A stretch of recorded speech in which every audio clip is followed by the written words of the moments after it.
시청자 여러분 안녕하십니까? VOA 뉴스투데이 시작합니다. 북한이 지속적으로 개성공단 관련 시설을 철거하고 있는 가운데 이번엔 또 다른 건물을 해체한 것으로 나타났습니다. 북한이 남북 관계를 적대적으로 규정한 이후 이 같은 움직임이 두드러지고 있어 주목됩니다. 첫 소식 함지아 기자가 보도합니다. 개성공단의 동남쪽 일대를 촬영한 13일자 플래닛랩스의 위성사진에서 변화가 관측됐습니다. 얼마 전까지만 해도 가로 27m, 세로 10m의 3층짜리 건물이 자리하고 바로 앞엔 주유소 등에서 볼 수 있는 캐노피 형태의 대형 지붕이 설치돼 있었지만 지금은 흙바닥만을 드러내고 있습니다. 건물이 자리한 곳은 개성공단의 남쪽 도로와 맞닿아 있는 지점으로 위치상으론 북한 관리구역입니다. 하지만 도로 바로 맞은편에 개성공단의 한국 공장 등이 위치해 있어 해당 건물은 일정 거리를 두고 운영돼 온 다른 북한 측 시설보다는 개성공단 운영과 더 직접적으로 연관돼 있던 것으로 추정됩니다. 북한이 어떤 이유에서 멀쩡한 건물을 철거했는지 현재로서는 알 수 없습니다. 다만 최근 개성공단 내 다른 여러 시설이 해체되는 분위기와 맞물려 더욱 주목됩니다. 앞서 북한은 올해 1월, 지난 2020년 폭파한 개성공단 내 공동연락사무소 건물 잔해를 완전히 정리했으며 4월엔 개성공단 남측 출입구 바로 옆 가로 40m, 세로 20m 건물을 해체했습니다. 또 5월엔 북측 출입시설을 철거한 뒤 이보다 크기가 작은 출입구를 만들었습니다. 그리고 이달엔 개성공단 경의선 선로와 연결된 건물 2개가 사라진 장면이 포착됐습니다. 이 같은 변화는 지난해 말 김정은 국무위원장이 대남 정책에 대한 대대적인 변화를 예고한 이후 두드러지고 있습니다.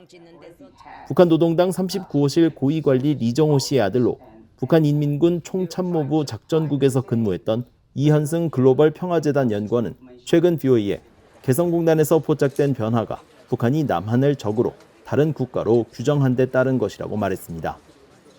한국과 관련 모든 것을 없애라는 지시가 내려갔을 가능성이 큽니다. 한국에서 지어진 건물이라든지 한국의 문화, 물품이라든지 그리고 이런 것을 대대적으로 북한 내부에서 배제하고 철거하고 없애라는 이런 본격적인 노동당의 지시라든지 이런 활동이 진행이 돼가지고 그에 관한 일환으로 계속 진행될 확률이 큽니다.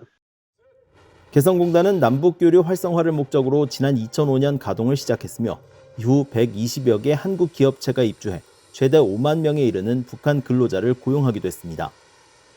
그러나 2016년 2월 한국 정부는 북한의 핵과 장거리 미사일 시험 등을 이유로 공단 가동 중단을 결정했으며 이후 북한은 한국 측 자산에 대한 전면 동결을 선언하고 2020년 6월엔 개성공단 내 공동연락사무소와 개성공단 종합지원센터 건물을 폭파하는 등 한국과의 연결고리를 끊으려는 움직임을 계속 보이고 있습니다.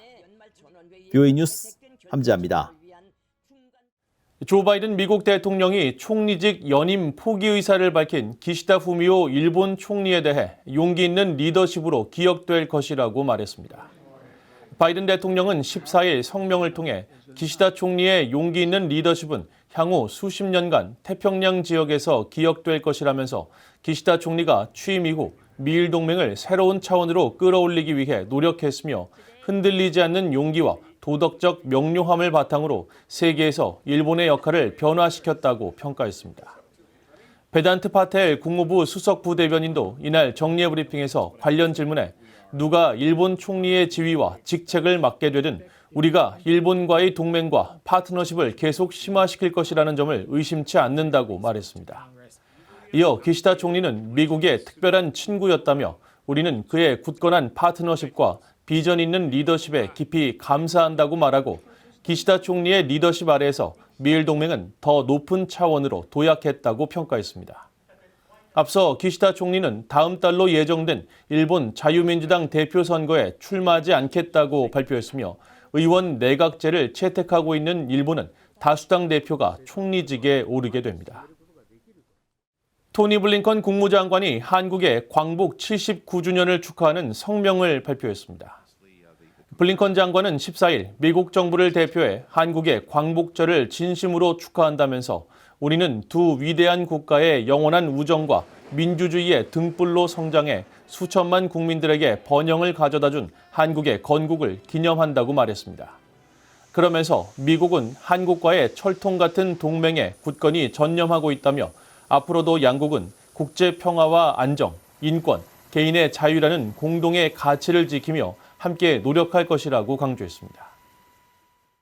한국 전쟁에 참전한 미군 실종자 가족들을 대상으로 한 설명회에서 미국 국방부 당국자가 북한이 2018년 넘긴 55개의 유해 상자에서 지금까지 미군 93명의 신원을 확인했다고 밝혔습니다. 관련 소통을 중단한 북한에는 유해 송환을 인도주의적 관점에서 바라보고 협력할 것을 다시 한번 촉구했습니다. 안소영 기자가 보도합니다. 미국 국방부 전쟁포로 실종자 확인국 DPAA가 15일부터 이틀간 열리는 연례 실종자 가족 설명회를 앞두고 언론 브리핑을 열었습니다. 이 자리에서 DPAA 당국자는 지난 2018년 1차 미북 정상회담 이후 북한이 미국에 송환한 유해 상자 55개에 대한 신원 감식 결과를 발표하고 상자에 있던 260명의 유해 중 지금까지 93명의 미군 전사자의 신원을 확인했으며 그중에는 한국군의 유해도 다수 포함돼 있었다고 밝혔습니다. So we have repatriated 88 individuals back to our South Korean counterparts, and there are believed to be around 69 individuals remaining in the assemblage that we are currently analyzing. DPAA는 또 이날 한국전 참전 미국인의 송환을 위해 미국 정부가 노력을 계속해 나가고 있다는 점을 설명하면서 특히 북한에 남아있는 미군 유해 발굴과 송환 노력을 소개했습니다. 이 자리에 참석한 켈리 맥키그 DPAA 국장은 소통을 중단한 북한에 대한 답답함을 토로하며 인도주의적 관점에서 유해 송환 문제에 협조할 것을 북한 측에 촉구했습니다. The United States government reaches out often to North Korea on any number of levels, one of which is this particular mission. There has been no response at all levels of the United States government in their communications with North Korea. 맥키그 국장은 미국은 언제나 북한으로 돌아가 유해 발굴 작업을 재개할 준비가 돼 있다면서 이를 외교의 도구로 또 인도주의적 노력으로 사용할 준비가 됐다고 강조했습니다. 또한 올해 가족 설명회에는 실종된 미군 가족 434명이 참석하는데 대부분이 한국전쟁 참전용사의 가족들이라며 이 가운데 172명이 첫 참석자라는 것은 매우 고무적이라고 말했습니다. So they're coming to a DoD family meeting update for the very first time. This could be a generational thing. It could be the next generation, nieces, nephews, grandnieces, nephews that are re-energizing their family's interaction with DoD on this. DPAA는 특히 실종 미군 가족의 유전자 정보를 확보하는 것이 매우 중요하다며 이번 설명회에서도 여기에 참여하는 가족들이 있다고 설명했습니다. DPAA는 그동안 모계로 유전되는 DNA 검사를 통해 미군 유해 신원 확인 작업 속도를 높여왔습니다. 한편 DPAA는 올 연말 국외 유전자로도 신원 확인 작업이 가능한 새로운 기술을 도입할 예정이라며 이를 통해 유해 신원 확인 작업에 더욱 속도를 낼 수 있을 것으로 기대했습니다. VOA 뉴스 안소영입니다. 미국 의회에서 올해 들어 처리된 한반도 외교안보 관련 안건은 단 한 건에 불과한 것으로 나타났습니다. 올해 상반기를 넘어선 현재까지 의회에서 한반도 외교안보와 관련해 발의된 법안과 결의안은 총 7건이고 이 중 의결 절차가 마무리된 안건은 최근 별세한 한국전 참전용사 랠프 퍼켓 주니어 미 육군 대령의 유해를 연방의사당에 안치할 수 있도록 하는 내용의 상하원 결의입니다. 상하원의 한인 이산가족 국가등록 법안과 미한일 공조 중요성 인식 결의안, 하원의 중국 내 탈북민 인권보호 촉구 결의안 등 나머지 6건의 안건은 모두 5개월 넘게 계류 중입니다. 118대 회기가 시작된 지난해 발의돼 처리되지 못한 법안과 결의안까지 합치면 현재 의회에 계류 중인 한반도 관련 안건은 총 21건입니다. 상하원의 북한인권법 재승인 법안과 하원의 북러 군사협력 제재 법안, 일본인 납북자 송환을 촉구하는 상하원 결의안 등 총 15건의 안건이 118대 회기 마지막 해인 올해로 이월됐습니다. 북한이 최근 중국의 중고 선박을 구매해 자국 선박으로 등록한 데 대해 중국 정부가 대북 제재 결의를 이행하고 있다는 입장을 밝혔습니다. 주미 중국 대사관 대변인은 18일 BOA에 관련 논평 요청에 중국 정부는 원칙적으로 항상 북한에 대한 관련 안보리 결의를 완전하고 엄격하게 이행하고 국제적 의무를 준수하며 중국인과 중국 기업이 안보리 결의를 위반하는 활동에 관여하는 것을 금지해왔다면서 이같이 밝혔습니다. 이어 동시에 제재와 압박에 의존하는 것은 한반도 문제를 해결하는 것이 아니라 긴장을 더욱 고조시키고 어느 당사국의 이익에도 부합하지 않을 뿐이라는 사실이 반복돼서 증명됐다고 주장했습니다. 앞서 BOA는 전 세계 선박의 등록 현황을 보여주는 국제해사기구 IMO의 국제통합해운정보 시스템 자료에 최근 북한 선박 2척이 등재됐다고 전한 바 있으며 이들 2척은 이전까지 중국 선적의 텐룽 178호와 자성호였지만 지금은 북한 선적의 은남호와 모란봉 6호로 운항 중입니다. 유엔 안보리는 지난 2016년 채택한 대북결의 2321호를 통해 유엔 회원국이 북한에 선박을 판매하거나 북한 선박을 구매하지 못하도록 했지만 북한은 최근 몇 년 동안 중고 선박 구매를 가속화하면서 지난해에만 45척의 새로운 북한 선박이 IMO에 등록됐습니다. 북대서양 조약기구 나토 핵심 국가인 독일이 최근 유엔군 사령부 18번째 회원국으로 가입하면서 북한의 핵 위협에 대한 억제력이 한층 강화됐다고 전문가들이 평가했습니다. 유엔사 역할이 대북 억제를 넘어 영내 안보 대응으로 확대될 가능성도 제기됩니다. 이조은 기자가 보도합니다. 한국전쟁 직후 의료진을 파견했던 독일이 최근 유엔사 18번째 회원국으로 합류했습니다. 독일의 유엔사 가입은 지난 2019년부터 논의됐던 사안으로 당시 미국은 유엔사 확대 차원에서 독일을 참여시키려 했지만 문재인 당시 한국 정부의 반대로 무산됐습니다. 이후 윤석열 대통령이 2022년 집권하면서 유사시 한국을 도울 수 있는 유엔사에 유럽의 군사 강국인 독일이 가입하는 것이 북한의 남침을 억제하고 국가 안보에 도움이 된다는 판단 아래 독일의 가입을 추진하게 됐습니다. 전문가들은 미국과 한국의 입장에선 한반도의 억지력을 강화하는 데 독일 같은 군사 강국의 가입이 큰 도움이 될 것이라고 평가했습니다. 그간의 북한이 상대를 해야 되는 대상은 한미 동맹이었는데 그것이 한미 일로 확대되고 거기에 더불어서 이제 인태 지역의 국가들 현재 시점에서 이제 나토의 핵심 동맹국까지 같이 협력을 한다라는 것은 그냥 숫자적인 측면에서 북한이 대응해야 될 수도 훨씬 늘어난 거고 더군다나 독일같이 능력 있는 국가가 들어올 경우에는 북한 입장에서는 더 큰 위협을 그리고 한미 입장에서는 억제력을 강화하는 형태가 되는 거죠. 북한은 유엔사의 존립이 주한미군 주둔의 근거가 되고 있다는 점에서 유엔사를 강하게 비난해왔는데 북한 외무성은 독일의 유엔사 가입 이후에도 한반도의 평화와 안정을 파괴하고 정세를 격화시킨다면서 규탄 입장을 밝혔습니다. 이에 대해 전문가들은 북한이 독일의 유엔사 참여를 이용해 중국과 러시아와의 연대를 합리화하고 강화하려는 명분으로 삼고 있다고 분석했습니다. 북한 입장에서는 홀로 대응하는 것보다는 냉전 시대의 한미일 북중러 군사 대결 구도로 중국과 러시아를 끌어들여서 함께 이 유엔사의 확장에 대응하는 것이 정치적으로 이득이 있다 이런 판단을 지금 하고 있는 것으로 보여지고요. 전문가들은 유엔사의 역할이 한반도 유사시 한국 방어로 규정돼 있기 때문에 나토와 같은 집단 안보 체제로 전환하기는 어렵다면서도 향후 단순한 침략 억제와 대응을 넘어 영내 안보 차원에서의 실질적 역할로 확대될 수 있을 것으로 전망했습니다. 중국하고 북한은 동맹 관계거든요. 유사시에 군사 개입을 할 수가 있게 돼 있고 이번 6월 달에 포괄적인 전략적 동반자 관계에 대해서도 러시아도 군사 개입을 할 수 있게 돼 있거든요. 그렇게 보면은 사실은 북한을 주적으로 하지만 그러나 그 배경에 중국은 또 러시아도 당연히 대상이 된다. 적으로도 이렇게 볼 수 있죠.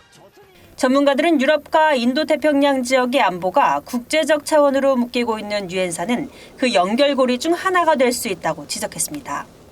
그러면서 유엔사가 이 지역을 연결하는 고리로서 실질적 측면에서의 협력 관계를 강화해 나갈 수 있는 중요한 발판이 될 수 있을 것으로 관측했습니다. VOA 뉴스 이조은입니다.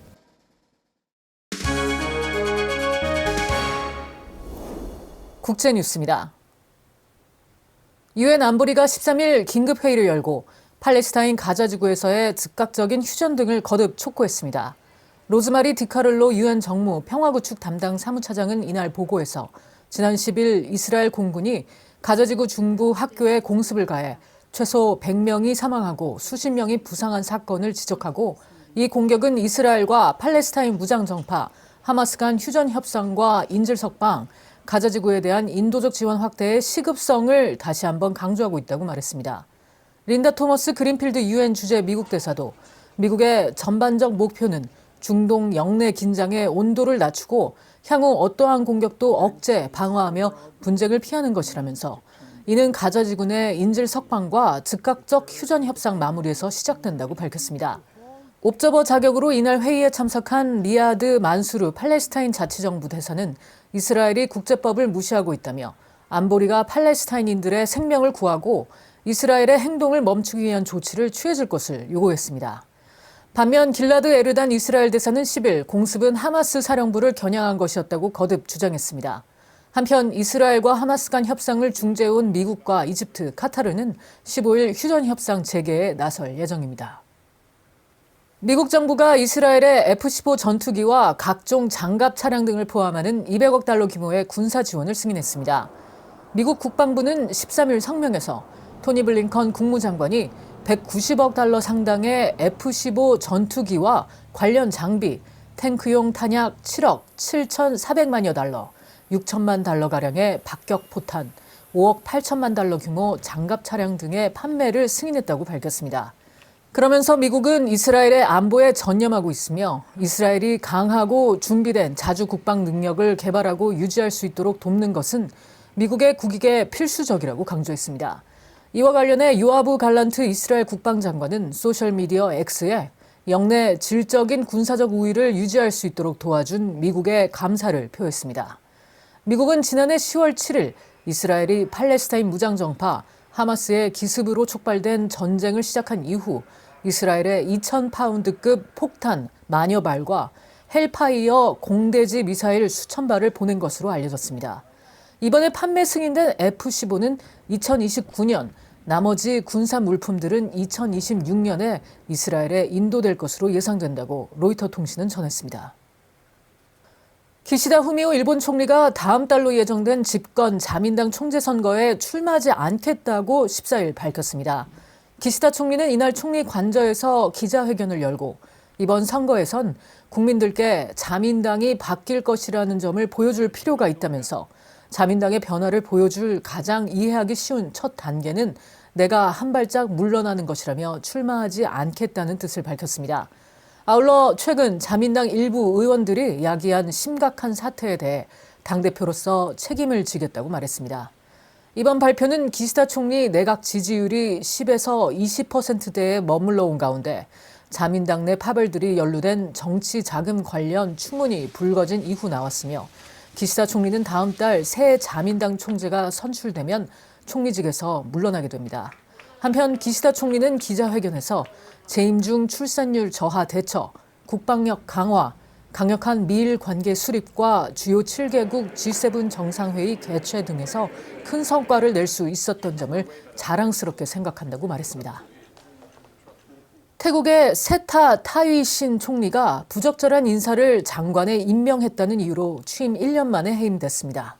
로이터 통신에 따르면 태국 헌법재판소는 14일 타위신 총리가 부패 인사를 장관으로 임명해 헌법 위반에 해당한다며 해임을 결정했습니다.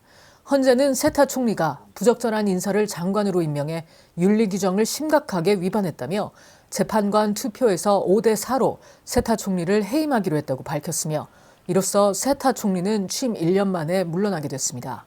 세타 총리는 이날 헌재 결정을 존중한다고 밝히고 즉각 사임했으며 내각은 당분간 대행 체제로 유지됩니다. 차기 총리는 이르면 오는 16일 선출될 것으로 전망되며 여권이 지명하는 총리 후보를 놓고 하원이 찬반 투표를 실시하게 됩니다. 지금까지 국제뉴스였습니다.